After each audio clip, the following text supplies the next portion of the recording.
In this video, I want to talk about how to activate your main character energy, how to stop playing small, what things may be keeping you from reaching your full potential, and how to actually start playing bigger. It is a lifelong discipline to be mindful of the ways in which we are holding ourselves back from our fullest expression of who we are. What keeps you from playing small isn't necessarily just a lack of confidence. I'm someone who has felt honestly fairly confident her whole life, and yet I continue to find myself still playing small, and it's because I am limitless.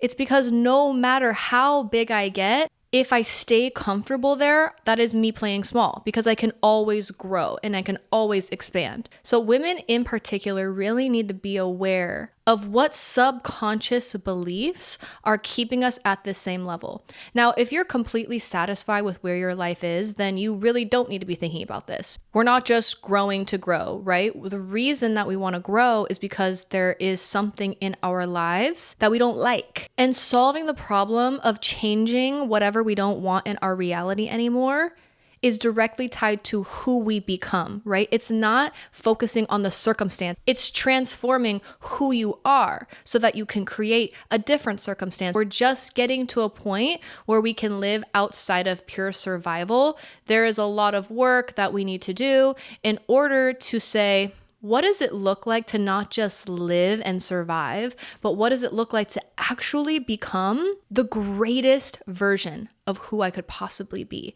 And that voice that says, oh, that's selfish, or you should be grateful for what you have, those are the voices that keep you small. So the first thing we really want to think about is, what are the things that I tell myself that's really not my voice, right? That is the voice of my parents or the voice of society, voice of who I am now, but not the voice of who I'm becoming. That's why really tapping into my higher self has been a really helpful exercise for me, because it's saying, okay, these are the thoughts that are based on my current reality, but I don't want my current reality. So how can I base my thoughts, beliefs, and behaviors on the reality that I'm trying to create? I might believe now, oh, this is impossible, but there's a version of me who doesn't believe it's impossible because they already have it. So why would they believe that something that they literally have is impossible? That's like me saying, oh, having long dark hair is so impossible for me. What? I literally have it. Hello? So in order to start playing bigger, you have to police what you say. Are you saying, oh, that's too expensive? Are you saying I can't afford that? Whether it's in your mind or out loud, what can you shift? Not to lie to yourself, but for it to be actually truthful. Not, I can't afford this, but how can I afford this, right? That's not saying I have enough money to buy this right now, right? That might be a lie. Now, I never say that's too expensive. I never say that. You'll never hear those words coming out of my mouth. And if I do start to say them, you'll hear me correct it, right? So if I'm thinking about buying a house, I'm not going to say, oh, it's so expensive to buy a house in Los Angeles. Instead, I'll say, it doesn't make sense for me to put my energy and effort into buying a house right now. That's truthful. Because it's not too expensive. Nothing is too expensive for me because I'm limitless and I can create limitless amounts of wealth.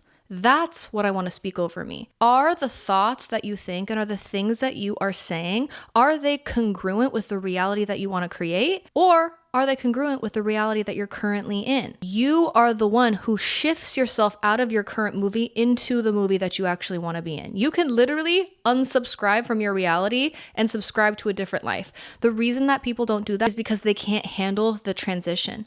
That time when you're letting go of everything that you are and sitting there with empty hands, waiting to receive what's for you. That is the hardest part, is sitting there empty. When you've outgrown all your friends, when you have no family support, when you have no idea what you're doing with your career or your life. And sometimes God will literally snatch those things from you because they're saying, listen, we've been here long enough. You lost your job. Now what are you going to do? God is so kind and so loving and so good that they will literally take things from you because they know that if they didn't, you would sit there and you would stay comfortable and you wouldn't actually move into who you're meant to be. And that's what it means to believe that everything is for you, right? Oh, I just lost my job. This must be for me. Oh, I just went through this breakup. That is for me. I don't have to understand how. I don't have to understand why. The only thing that I'm certain of is that it is for me, that everything is leading me toward my greatness, toward my biggest self, toward my expansion, toward my biggest impact. And that's really what it means to glorify God, right? I grew up with this idea of like, oh, he must increase, I must decrease. Honestly, for men are so socialized to center themselves that for a second, them taking themselves out of the center and actually thinking, okay, I need to actually decrease. The world is everything is not all about me, but actually I decrease, God increases. For women, it is when I am my biggest, most expansive, most fearless, the biggest version of me, the sexiest version of me, the richest version of me, the hottest version of me, the most intelligent version of me, the most ambitious, that version of me is what brings God glory. When I am huge, then people say, damn, what has she got going on over there? I'm tapped into a power greater than myself. I am limitless because I am connected to the energy of the universe and I'm just a vessel. I really didn't know this was going to take a spiritual path, but I'm a spiritual girl, so. You need to stop fragilizing everybody around you. When you are not as gorgeous as you know that you really are, when you're not as smart, when you're not as spiritual, when you're not as ambitious, when you're not as funny, when you're not as goofy, when you're not as loud, when you shrink yourself, even in the slightest bit, if you say, I'm sorry all the time, that's how you know that you're shrinking yourself. I'm sorry, I'm sorry, I'm sorry, I'm sorry. No, that is a curse. You're literally speaking a curse over yourself. You're saying, be apologetic for your existence. When you make yourself smaller, not even small, maybe you're still big, but you know that you're not really as big as you possibly could be, you're literally fragilizing the people around you. And if you know that if you were your biggest version, you would lose those friends, you need to lose them. Honestly, I've never had to cancel anybody. All I had to do was be who I really was out loud, and people literally they'll ghost me. I continue to realize that I have allowed all of these people and subconsciously picked these people to keep me at this level. And when I ask God to put me to the next level, I literally lose all of this. I literally lose this entire level and I'm like, okay, this is a sign that I'm about to level up because I've lost everything that has kept me here. So all of that is great, right? Like we can understand all that, we can know it in our head, but how do we actually embody it? How do we actually practice that? And being visible and activating your main character energy is something that is a muscle that is built. There are small ways that you can do it and there are big ways that you can do it. One way that I like to practice this is by getting dressed up and looking cute when I go to the gym. So I have like gym makeup. So I do a tinted moisturizer, a little bit of blush, I put freckles, and then I do my lip tint, my eyelashes, and my eyebrows. That kind of sounds like a lot, but it's super, super minimal. Just kind of gives me this like glowy, natural look, and I really like it. It's kind of like beach makeup. I like to wear an outfit that makes me feel cute. This is actually my gym outfit right now. When I go into the gym, I walk in with my headphones. I have my main character energy playlist on. And if you want my main character energy playlist, I'm actually going to have it linked in the description. It always puts me in a higher vibration. It's filled with songs and words that just really affirm the kind of person that I want to be. When I'm taking care of my body and I'm taking care of my appearance, that is signaling to myself I'm worth taking care of. So the physical aspect, right? Doing my skincare every single morning, every single night. It doesn't have to be this 12-step thing, right? It's just in the morning, I wash my face, tone, vitamin C, moisturizer, SPF. That's it. Basic, but I do it every single day. It's the consistency. I'm not extreme. I'm just extremely consistent. Also try to romanticize it because at a point it was feeling like a chore to have to do that. And then I started to say, whenever I start to like rush through it, I say to myself like, oh, what a gift to have the space and time to take care of my skin. I get to have this time to pour into myself and signal to myself that I love myself. Like that's what I'm saying when I'm washing my face. And it might seem like this simple thing, but it's really a deep and profound truth. Every single thing that I'm doing is saying, I love you. I care for you. You're worthy of being taken care of, right? I don't have to outsource that to my mom, to my dad, to my sister, to my friends, to a man. I generate my own love for myself. So anything that I have in addition to that is just a blessing, but I don't have to have it. It's just a gift. I think physically getting ready for the day, changing your clothes, putting on something that makes you feel good, even if it's just a random Tuesday or a random Thursday, but actually getting dressed for the day, I think is something that can really activate your main character energy. And this is my absolute favorite way to activate my main character energy, and it is to create content. And I know not everybody wants to be a content creator. However, content creation is one of my favorite self-improvement mechanisms. It is a healing modality. It is a way to do mirror work, right? When I'm looking at myself and I'm hearing what I have to say, I'm seeing how I look. I'm seeing how I'm communicating.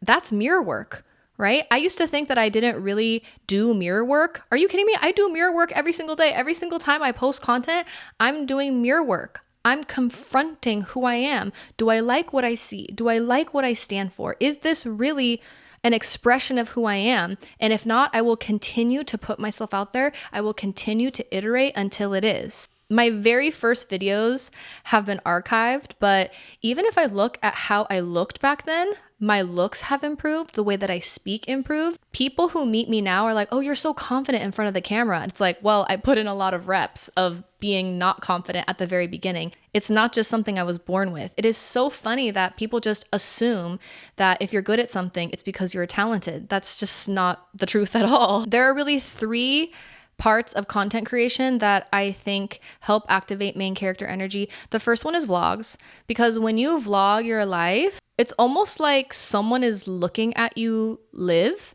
right? If you know that you have to create a vlog of your weekend, honestly, I live differently. I do more. I try to have a more interesting life because I'm like, oh, if someone else was looking at this, would this be interesting?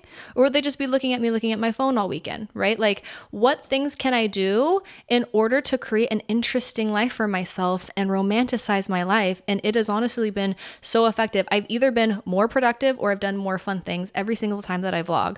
So even if you don't want to make content creation your career, just try vlogging your weekend and putting it all together and see how you act differently. The second thing is creating art. If you are a musician, if you are a singer, if you create paintings, if you are a therapist, if you are a coach, if you are someone who sees themselves as a creator, or maybe you're a multi-passionate creator and you do a bunch of different things, you need to be creating content. It is a way in which you can express who you are and develop that discipline and that consistency of putting your art out into the world and online. If you just have your music sitting on a hard drive on your computer, it helps no one. It doesn't help you. It doesn't help the people who are supposed to hear it. When you create art, putting it out online is the way that it will be visible.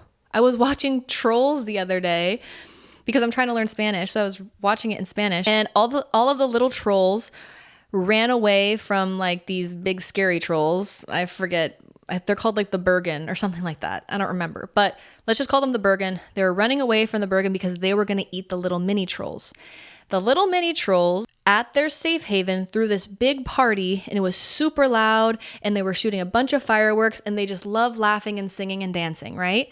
The big troll found them because they were having this huge party, and a huge beam of light came from it. So the troll said, oh, ha, ha, ha, and it went in to go find the trolls so that it could eat them. What that reminded me is that if you want your art to be seen, you have to show it. You have to be loud about it. You have to be visible. Now, in the movie, obviously, it was bad because they're about to be eaten. But in real life, when you put your art out into the world and you show it, you're giving it a chance to actually breathe. And the reason that people don't is because it's vulnerable. It's because they doubt themselves. It's because they're focusing too much on the outcome. It's literally from fear. They're being small and quiet and tiny because they have fear of other people's opinions, etc. And that's just simply no way to live, not in 2025. You don't need to fear anything. That is a lie. You're not going to get eaten by a tiger. You're going to survive. What it's keeping you from is actually the life that you see in your mind. So post your content, post your art. And by the way, people who are making art at the highest level are also making content. So artists literally need to stop complaining about how they have to be content creators / influencers in order to make art. It's the biggest opportunity you could ever have. And honestly, low-key, I'm sick and tired of it. I'm sick and tired of artists complaining about an opportunity. And the last way you can use content to grow as a person is speaking in front of the camera, developing camera confidence, learning how to communicate your ideas, learning how to communicate what you stand for, what you believe, and communicating it with authority, with leadership, with humor, with confidence, really being who you are, being loud about it. And you can be an introvert, right? You can quietly and calmly speak from a place of authenticity and move people, right? It doesn't mean that you have to be this like super energetic, enthusiastic, spicy person. I have received so many incredible messages from people that have shared how what I have shared has helped them in some way or helped them change their life in some way. And those are the messages that keep me going because I really feel like I'm building a community / army of baddies. I have 35,000 baddies on Instagram. I have almost 10,000 on Threads, 15,000 on TikTok, and I'm building my YouTube baddie army of women who are literally so ambitious, super goal-oriented, ready to create their dream life. If you're somebody who does want to show up online more, share your art, share your message, be seen, be visible, and you want someone to guide you step by step into creating your community and creating your dream life, book a one-on-one call with me. It is literally my passion to witness another woman discover who she truly is and step into her power and to really be that girl that she knows that she is. I love seeing someone's creative genius and saying that. Do that. So if you're finding that you're doubting yourself or you just need someone to hold your hand and walk you through the process of creating content, I'm literally your girl. Book a one-on-one call with me so that you can get your dream life. That's all I have to say today. Thank you again for watching and I'll see you next time. Bye.